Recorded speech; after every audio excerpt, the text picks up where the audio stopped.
What most people misunderstand about the psychology of cheaters is that cheating is rarely just about attraction, opportunity, or finding someone better. A person can cheat on someone they still claim to love. They can come home, have dinner with their partner, say, "I love you," make future plans, and still secretly maintain another relationship. That contradiction is what makes betrayal so difficult to understand. You start asking yourself, if they loved me, how could they do this? If they felt guilty, how could they keep doing it? And how could they look at me every day and act completely normal? The answer is uncomfortable. A cheater often doesn't see themselves the way you see them. Their mind can create separate explanations for separate actions. They can convince themselves that the relationship has problems, that they deserve attention, that what they're doing isn't serious, or that their partner somehow pushed them toward it. This is where psychology becomes important. Because before someone crosses the physical boundary, they often cross a psychological boundary first. They create justifications. They silence uncomfortable feelings. They hide parts of their behavior from themselves as much as they hide them from their partner. And once you understand those mental defenses, cheating stops looking like one sudden mistake. You begin to see the pattern behind it. You understand how someone can betray the person they promised to protect and still convince themselves that they are a good person. Most people imagine cheating begins at the moment someone kisses another person, sends a sexual message, or meets someone secretly. But psychologically, it usually begins much earlier. It begins with a thought, a private thought that nobody else can hear. Maybe it sounds like, "My partner doesn't understand me anymore." Maybe it becomes, "This relationship isn't what it used to be." I've sacrificed so much. Maybe I deserve to feel wanted again." At first, these thoughts may not seem dangerous, and sometimes they may even contain some truth. Relationships can become distant. People can feel lonely, ignored, frustrated, or emotionally disconnected. But the important question is not whether the relationship has problems. The important question is what the person chooses to do with those problems. A healthy person may recognize the distance and say, "One need to talk." They may ask for change. They may communicate their needs. They may seek counseling. Or, if the relationship truly cannot be repaired, they may choose to leave. A person moving toward cheating often takes a different psychological path. Instead of solving the problem, they begin creating a private explanation for why they are allowed to cross a boundary. And this is where things start to change. The first boundary may look completely harmless. A message, a compliment, a private joke, a conversation that goes a little too far. They may tell themselves it's nothing. Then another boundary appears. Maybe they start deleting messages. Maybe they hide their phone. Maybe they begin talking to someone late at night and make sure their partner doesn't know. And every time they cross a boundary, they need an explanation that makes the next boundary easier to cross. This is important because people rarely wake up one morning and suddenly decide, "Today I'm going to become a completely different person." More often, they gradually become comfortable with behavior they once would have considered unacceptable. The mind adapts. A line that once looked obvious begins to look blurry. First, it's, "We're just friends." Then it's, "We're just talking." Then, "My partner doesn't need to know everything." Then, nothing physical has happened. And eventually, the person may find themselves doing something they once promised they would never do. This is how rationalization works. Instead of changing the behavior, the person changes the meaning of the behavior. They don't say, "I'm betraying my partner." They say, "I'm unhappy." They don't say, "I'm hiding something." They say, "I just need privacy." They don't say, "I'm choosing another person." They say, "I deserve to feel alive again." The words change, but the behavior remains. And that's what makes this psychologically powerful. The human mind is extremely good at protecting the image we have of ourselves. Most people want to believe they are decent. They want to see themselves as loyal, caring, honest, and justified. So when their behavior conflicts with that identity, psychological discomfort appears. They have two conflicting ideas. "I am a good partner," and "I am doing something that could deeply hurt my partner." That conflict creates discomfort. Instead of admitting, "Maybe I'm behaving badly," some people reduce the discomfort by changing the story. My relationship pushed me into this. My partner stopped caring. I wasn't getting what I needed. This person understands me better. It's not really cheating. These explanations may feel convincing to the person creating them, and that's the dangerous part. A person doesn't always need to believe a lie completely. They only need to believe it enough to keep moving forward. Every justification makes the next step easier. This is also why small boundary violations matter. A secret conversation may not look like an affair. A flirtatious comment may not feel like betrayal. A hidden message may seem insignificant. But psychologically, the importance is not always in the size of the action. It's in what the action teaches the person. It teaches them, I can cross this line and survive the discomfort. Then they cross another and another. The behavior becomes easier because the internal resistance becomes weaker. Eventually, what once would have created intense guilt may create only a brief moment of discomfort. And instead of stopping, they explain that discomfort away. This doesn't mean every person who flirts, talks to someone, or experiences attraction will become a cheater. Attraction itself is not betrayal. Temptation is not betrayal. Having problems in a relationship is not betrayal. The psychological turning point is what someone chooses to do with those feelings. Do they communicate? Do they create boundaries? Do they take responsibility? Or do they secretly build a second emotional world while pretending the first one doesn't exist? That choice reveals something important. Cheating is not simply about having an opportunity. It is also about the stories a person tells themselves before they take the opportunity. Because long before the secret meeting, there may be a private conversation happening inside their own mind. They are deciding what counts as wrong. They are deciding who is responsible. They are deciding what they deserve. And slowly, they can move the boundary until the thing they once knew was wrong begins to feel acceptable. That is why the beginning of cheating is often invisible. The affair may become visible later. The messages may be discovered later. The lies may come out later. But the psychological process can begin long before anyone else sees anything. The first betrayal may not happen between two people. It may happen inside the cheater's own mind when they stop asking, "Is this right?" and start asking, "How can I make this feel right?" One of the most revealing parts of cheating is not the act itself, but what happens inside a person's mind after they realize they are doing something they know they should not be doing. Because guilt is uncomfortable. And when someone's behavior conflicts with the person they believe themselves to be, the mind looks for a way to reduce that discomfort. Imagine someone who has always believed, "I'm a loyal person." Now they're secretly texting someone they are attracted to. Those two realities don't fit together. I am loyal. I am hiding something. I care about my partner. I am doing something that could hurt them. That psychological conflict creates tension. Psychology calls one part of this experience cognitive dissonance. In simple terms, it means your actions and your beliefs don't match, and your mind wants to make that conflict disappear. There are two obvious ways to solve it. You can change the behavior, or you can change the explanation. A person who chooses responsibility might say, "I'm crossing a boundary. I need to stop." But someone who wants to continue may take the easier route. They start changing the story. It isn't serious. We're only talking. My relationship has been terrible for months.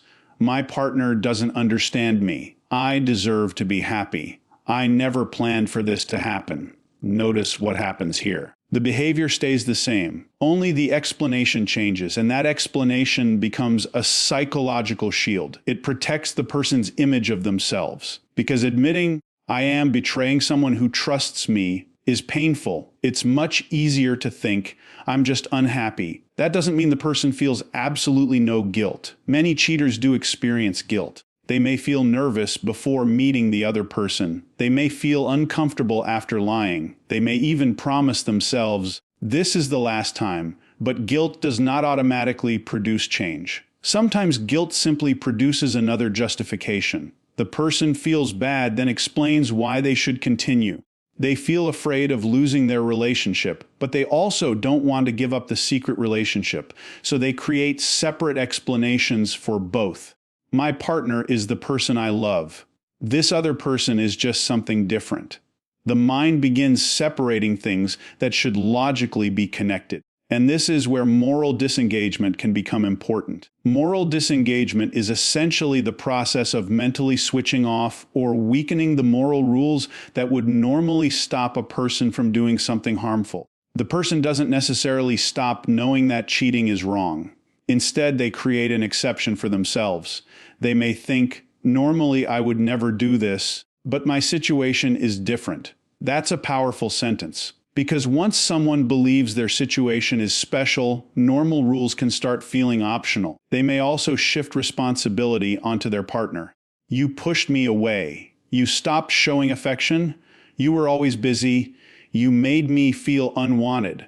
There may be real problems inside the relationship, but those problems do not make another person's decision for them. A relationship can be unhealthy. A partner can be distant. Someone can feel lonely or neglected. And still, the decision to cheat remains their own. This distinction matters because blame can become another form of psychological protection. If I can convince myself that you caused my behavior, then I don't have to fully confront my own choices. And once responsibility moves outward, guilt becomes easier to manage. Another defense is minimization. It was only one message. It was only a kiss. It didn't mean anything. We weren't emotionally connected. It was just physical. The goal is not always to describe what happened accurately. The goal is to make what happened feel smaller, because the smaller the betrayal feels in their mind, the easier it becomes to live with. Some people also compare their behavior to something worse. At least I didn't leave. At least I still take care of my family. At least I'm not having a full relationship with this person. This is another way the mind can protect itself. Instead of asking, did I violate the trust of someone who loves me? They ask, am I really that bad compared to other people? The question changes. And when the question changes, the emotional pressure decreases. This is why some cheaters can continue functioning normally while hiding something enormous.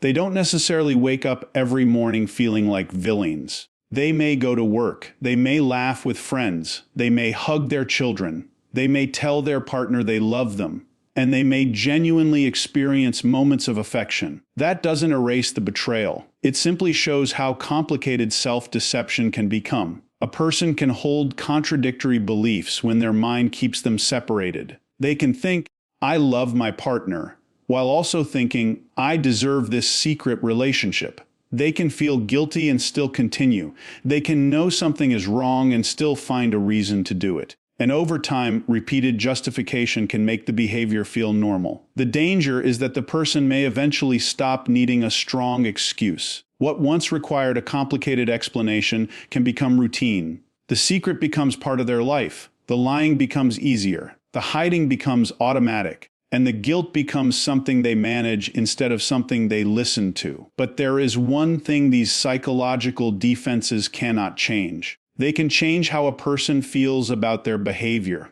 They cannot change what the behavior actually does to another human being. A justification can make betrayal easier to live with. It cannot make betrayal harmless. And the moment someone stops using guilt as a warning and starts using excuses as permission, the mind is no longer protecting their values. It is protecting their ability to violate them. Not everyone who feels unhappy in a relationship cheats. Not everyone who gets attention from someone else crosses a boundary. And not everyone who experiences attraction outside their relationship becomes unfaithful. So what makes the difference? There is no single personality type that creates a cheater. Human behavior is more complicated than that, but psychology has identified certain patterns that can make someone more vulnerable to infidelity, especially when those patterns combine with opportunity, relationship problems, poor boundaries, or a strong desire for validation. One of the important areas is attachment. Attachment describes some of the patterns people develop around closeness, trust, intimacy, and emotional connection. Someone with a more avoidant attachment pattern may want connection but become uncomfortable when a relationship becomes too emotionally intense. They may enjoy intimacy at first, but when the relationship starts demanding vulnerability, commitment, or emotional dependence, they begin pulling away. Instead of saying, I'm scared of getting too close, they may create distance. And sometimes that distance can create an opening for another person. On the other side, someone with a highly anxious attachment pattern may constantly fear rejection, abandonment, or not being enough. They may need frequent reassurance that they are wanted. And when that reassurance feels missing, attention from someone else can become extremely powerful. A compliment can feel like proof. A flirtatious message can feel like validation. Someone saying, "You're beautiful," or "I understand you," can temporarily calm an insecurity that already existed inside them. But this is where an important distinction has to be made. An insecure attachment style does not make someone a cheater. Millions of people struggle with insecurity, fear of abandonment, or discomfort with intimacy, and still remain completely faithful. The difference is how someone manages those feelings. Do they communicate? Do they work on themselves? Do they establish boundaries? Or do they use another person to regulate their emotions? That choice matters. Another factor is entitlement. Entitlement is the belief that you deserve certain things simply because you want them, even when getting those things requires violating someone else's trust. An entitled person may think, "I've done so much for this relationship, I deserve to have some fun." Or, "Why should I deny myself something that makes me happy?" The relationship becomes less about mutual responsibility and more about personal access. Their needs become the priority. And once entitlement becomes strong enough, commitment can start feeling like a restriction rather than a responsibility.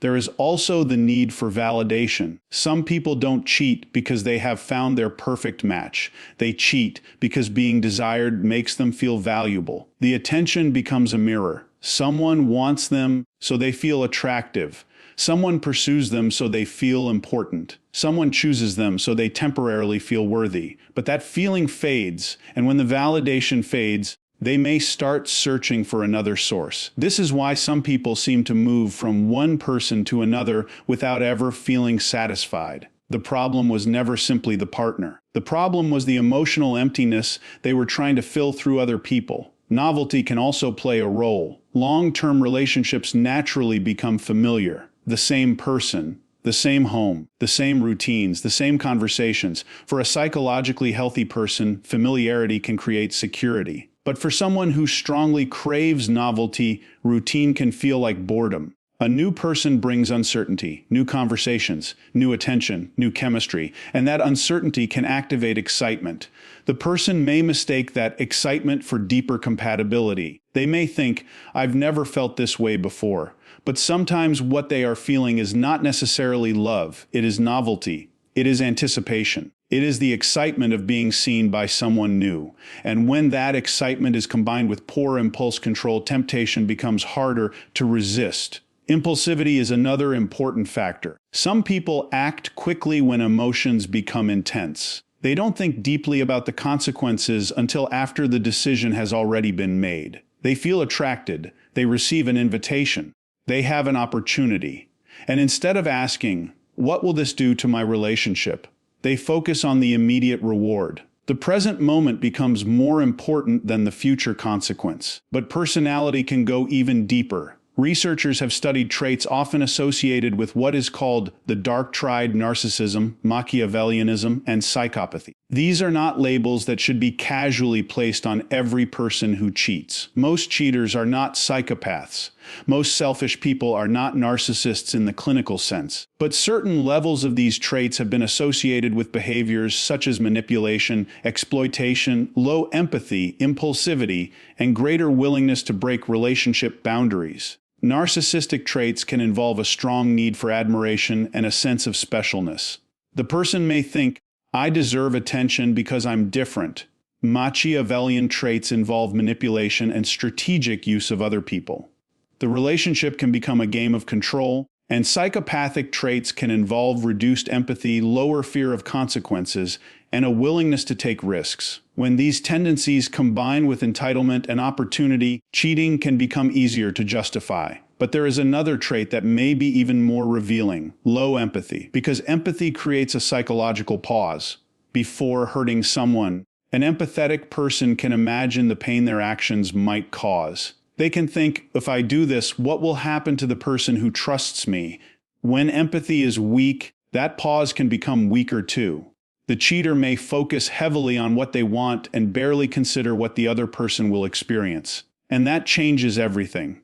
Because temptation is normal, attraction is normal, boredom is normal. Relationship problems are normal. What separates a passing temptation from betrayal is often the ability to tolerate discomfort, control impulses, respect boundaries, and consider consequences. A person doesn't become unfaithful simply because they have desires. They become unfaithful when they repeatedly choose those desires over honesty and responsibility. That is why understanding personality traits is useful, but it should never become an excuse. A person's attachment style may explain their fear of intimacy. Their insecurity may explain their need for validation. Their impulsivity may explain why temptation feels powerful. Their personality traits may explain why boundaries are easier to ignore. But none of those things make the decision inevitable. Psychology can explain vulnerability. It cannot remove responsibility.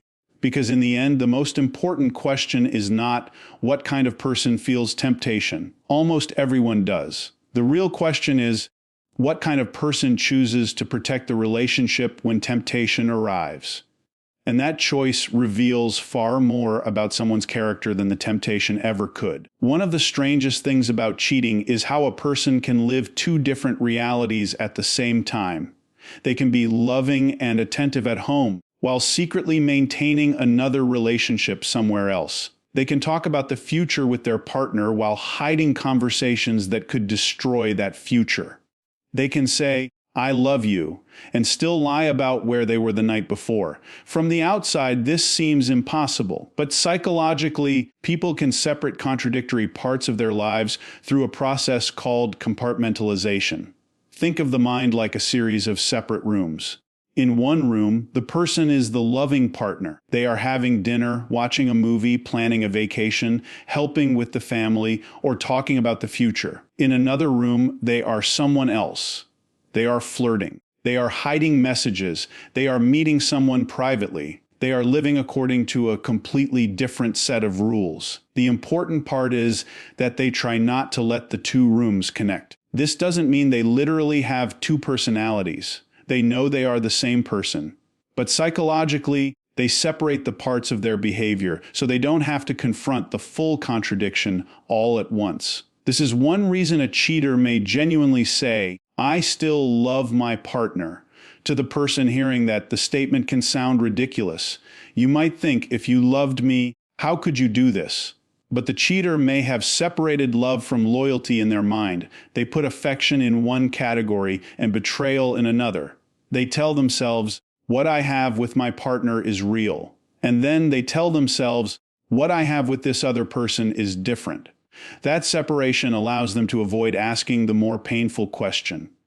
If I really value this relationship, why am I actively doing something that could destroy it? The answer would force the two worlds to collide. So they keep them apart. This is also where secrecy becomes important. The phone becomes a private territory. Passwords change. Notifications are hidden. Messages disappear. Names may be changed. Conversations are deleted. Stories are carefully prepared. The person may even remember different versions of events depending on who they are talking to. And every secret creates another secret. At first, hiding one message may feel uncomfortable. Then hiding messages becomes normal. Then explaining where they were becomes normal. Then lying becomes part of maintaining the relationship.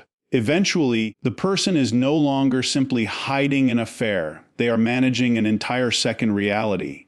That takes psychological effort. They have to remember what they told their partner. They have to remember what they told the other person. They have to control notifications. They have to create explanations for unexplained absences. They have to make sure two worlds don't accidentally collide. And yet, some people become surprisingly skilled at this. Not because they have some special psychological ability, but because repetition makes behavior easier. The more often someone lies without immediately facing consequences, the less threatening the next lie can feel.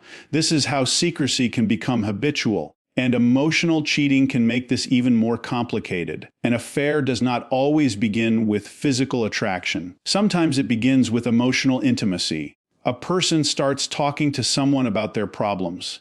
Then they start sharing things they don't tell their partner. They begin looking forward to that person's messages. They develop private jokes. They complain about their relationship. They say, "You understand me in a way my partner doesn't." That sentence can become a turning point, because now the other person is no longer simply a friend. They are becoming an emotional escape. The cheater may not even admit this to themselves. They might say, "We're just close friends." But if the conversations are hidden, if the intimacy is increasing, and if the person would feel uncomfortable if their partner saw everything, the relationship has already crossed an important boundary. Secrecy itself can be a psychological signal. A simple question can reveal a lot. If there is nothing wrong with this relationship, why does it need to be hidden? Not every private interaction is betrayal. Healthy relationships still need personal space. Privacy and secrecy are not the same thing. Privacy means I have parts of myself that belong to me. Secrecy means I am intentionally hiding something because I know its discovery could change how you see me. That difference matters. And once secrecy becomes central to the relationship, the cheater often starts protecting the secret more than protecting the relationship. They become careful about their phone, careful about their schedule, careful about their explanations, careful about what they say. But notice the contradiction. The person may spend enormous energy protecting the relationship from discovering the betrayal, while spending very little energy protecting the relationship from the betrayal itself. That's a psychological paradox. They want the security of the primary relationship. They also want the excitement, attention, or validation of the secret relationship, and they try to keep both. This is where compartmentalization becomes a form of psychological escape. The person doesn't have to choose immediately.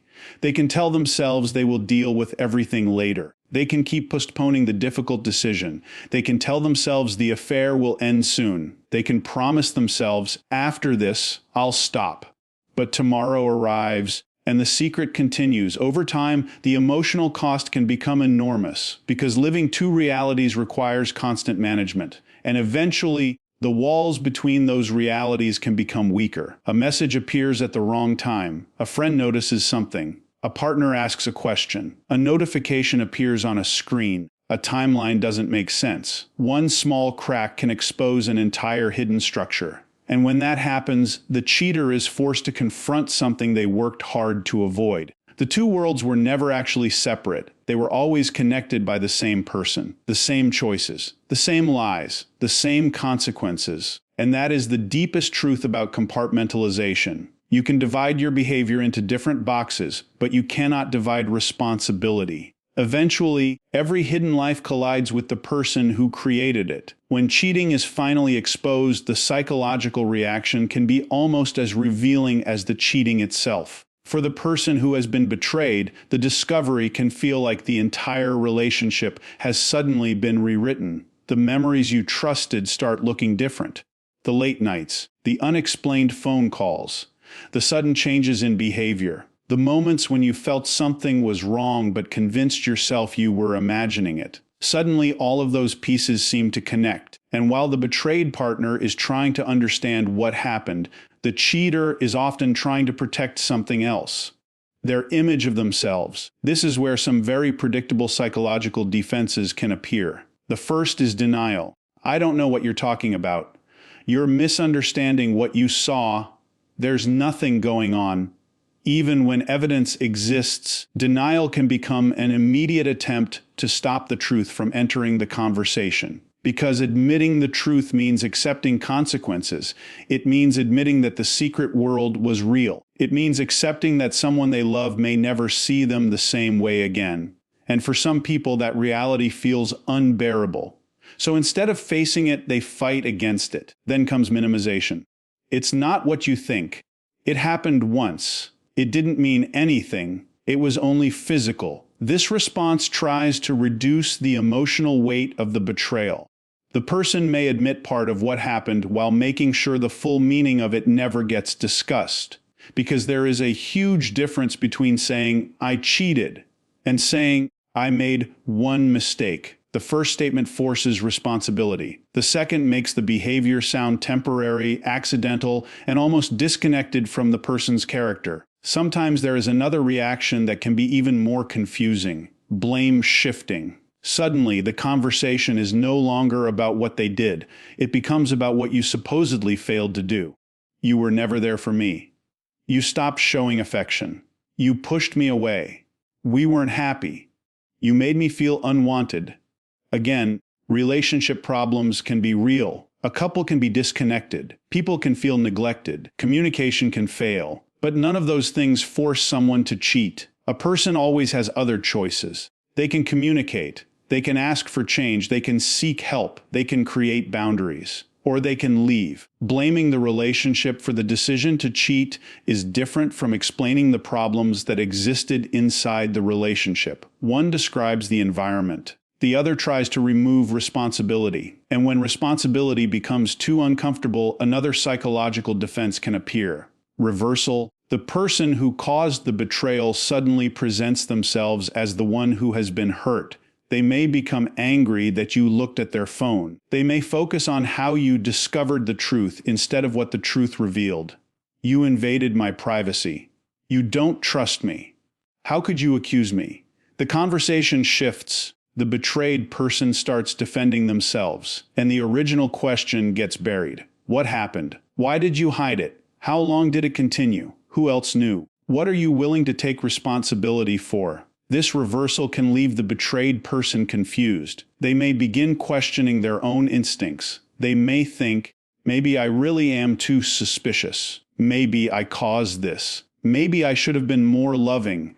And this is where betrayal can become psychologically damaging. The victim starts carrying responsibility for a decision that belonged to someone else. But not every cheater reacts this way. Some people eventually stop defending themselves. They admit what they did. They answer difficult questions. They stop blaming their partner. They accept that trust may not return quickly. They understand that saying, "I'm sorry," does not automatically repair the damage. Real accountability is uncomfortable. It requires someone to sit with the consequences without escaping into excuses. It means saying, "I chose this," not "you made me do this." It means saying, "I lied," not "I only hid things because I was afraid of your reaction."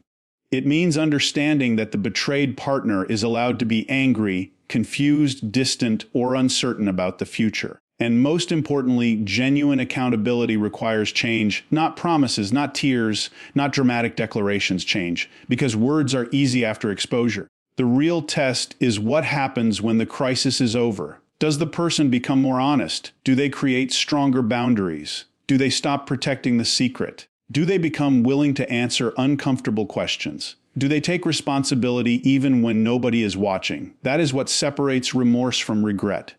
Regret can mean, "I hate what this has done to me." Remorse means, "I understand what this has done to you." Those are not the same thing. A person can regret being caught. They can regret losing their partner. They can regret the embarrassment, the consequences, the broken family, or the damage to their reputation. But genuine remorse focuses on the pain they caused, and that difference matters, because some people don't actually want to change. They simply want the consequences to stop. They want forgiveness without accountability. They want trust without transparency. They want the relationship back without doing the difficult work required to rebuild it. And when that happens, the pattern often repeats, sometimes with the same person, sometimes with someone new. A new relationship can temporarily create the illusion of change, new attention, new excitement, new promises, new chemistry. But if the underlying patterns remain untouched, the same psychological problems can eventually return. The person who never learned to communicate may avoid difficult conversations again. The person who depended on validation may search for it again. The person who felt entitled may feel entitled again. The person who never learned to control impulses may eventually face the same temptation. This is why exposure does not automatically create transformation. Being caught can reveal a person's behavior. It does not automatically change their character. And if you have been betrayed, there is something you need to remember. The fact that someone lied to you does not mean your instincts were worthless. The fact that someone cheated does not mean you were not enough. And the fact that someone chose another person does not mean that person was more valuable than you. Cheating is a decision made by the person who cheats. You may have had imperfections. You may have made mistakes. Your relationship may have had serious problems. But their decision to betray you still belongs to them. The most important question after betrayal is not only, why did they do this? It is also, what are they willing to do now that the truth is impossible to hide? Because the truth can expose a cheater, but only accountability can reveal whether they are capable of changing.